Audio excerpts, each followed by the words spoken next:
Como a adoção de um banco de horas pode trazer mais eficiência para a minha empresa? Bom, essa é uma pergunta bastante pertinente, mas que a gente precisa ter algum cuidado na hora de responder, porque cada negócio é um negócio, tem as suas especificidades, e a implementação vai depender também da análise geral desse contexto aí da empresa. Mas o primeiro passo, até para saber se faz sentido implementar, é entender como funciona um banco de horas. Para explicar isso rápido por aqui, vamos considerar uma jornada tradicional de 8 horas diárias. Nela, é como se o nosso empregado percorresse uma espécie de tabuleiro, com 8 casas que representam as 8 horas de trabalho de um dia, até ele chegar novamente em casa. No dia seguinte, ele retorna e refaz esse caminho. Nessa configuração, ainda sem banco de horas, se ele precisa desviar da rota por qualquer motivo, prolongando o caminho tradicional, as casas a mais que ele percorreu se transformam em horas extras, pagas pelo empregador ao final do mês. Num cenário onde se tem o elemento banco de horas, por outro lado, essa dinâmica se altera. Passa a existir a possibilidade de serem geradas horas positivas e negativas.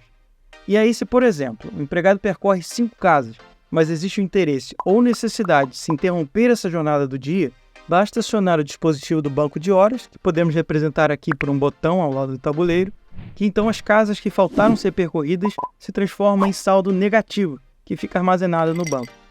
O mesmo acontece se é necessário desviar o caminho para acrescentar mais uma ou 2 casas no trajeto diário. E assim, esse tempo a mais na jornada, que antes se transformaria em hora extra, passa a ser computado como um saldo positivo, de 2 no caso, naquele mesmo banco de horas. Depois, ao final do período convencionado para apuração do saldo, que pode ser de 6 meses ou até 1 ano, dependendo de como for a implementação do sistema, é feita então a conta do resultado final de horas do empregado, compensando se positivo por negativo e verificando ao final quanto sobra, para então ser feito o devido ajuste financeiro. A partir daí então, tendo em primeiro lugar a ciência de como funciona o banco de horas, o gestor pode avaliar se isso tem potencial para se encaixar na rotina da empresa.